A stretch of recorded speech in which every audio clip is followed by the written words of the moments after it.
سورہ مریم میں ارشاد ہوا کاف ہا یا عین صاد، یہ ہے حروف مقطعات۔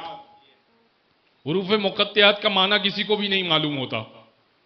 قرآن نے کہا وما یعلم تعویلہ الا اللہ والراسخون فی العلم، قرآن کی تعویل کوئی نہیں جانتا الا اللہ والراسخون فی العلم، سوائے اللہ کے یا وہ جو علم میں اترے ہوئے ہوں، وہ نہیں جن میں علم اترا ہوا ہو، علم اترا ہوا وہ نہیں، وہ جو علم میں اترے ہوئے ہوں۔ قرآن کی تعویل وہی جانتا ہے۔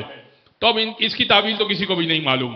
ذکر و رحمت ربک عبدہ زکریہ، اگلی آیت سنیے، ذکر و رحمت ربک عبدہ زکریہ، تیرے رب کی رحمت کا ذکر ہے جو اس نے اپنے بندے زکریہ پر کہی۔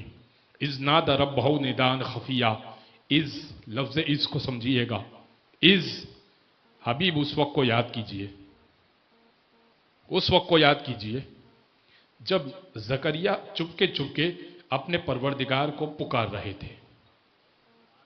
اب اس لفظ کو سمجھانے کے لیے میں آپ کو ایک مثال دیتا ہوں۔ میں آپ کو کہوں کہ 6 دن پہلے، یاد کیجئے 6 دن پہلے میں نے مجلس میں یہ کہا تھا، تو اس کا مطلب یہ ہوا کہ 6 دن پہلے وہ ایونٹ بھی ہونا چاہیے، آپ بھی ہونے چاہیے، اور میں بھی اس ایونٹ میں موجود ہونا چاہیے۔ تبھی میں یہ کہہ سکتا ہوں کہ یاد کیجئے وہ وقت کو۔ پروردگار کہہ رہا ہے اذ نادا ربہ نداء خفیہ، حبیب اس وقت کو یاد کیجئے جب زکریہ نے اپنے رب کو چپکے چپکے پکارا۔ زکریہ رب کو چپکے چپکے پکار رہے ہیں، اور اللہ حبیب سے کہہ رہا ہے حبیب تم یاد کرو زکریہ چپکے چپکے پکار رہا تھا۔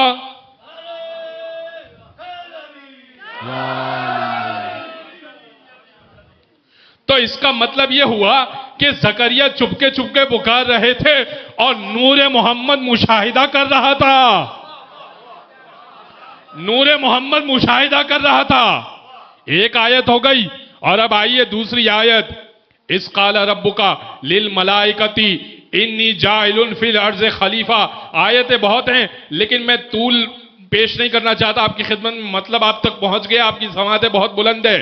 اذ قال ربک للملائکۃ انی جاعل فی الارض خلیفہ، حبیب اس وقت کو یاد کیجئے جب ہم نے ملائکہ سے کہا انی جاعل فی الارض خلیفہ، میں زمین پر خلیفہ بنانے جا رہا ہوں، یعنی ابھی ملائکہ سے بات ہو رہی ہے اور یاد دہانی مصطفیٰ کو کروائی جا رہی ہے۔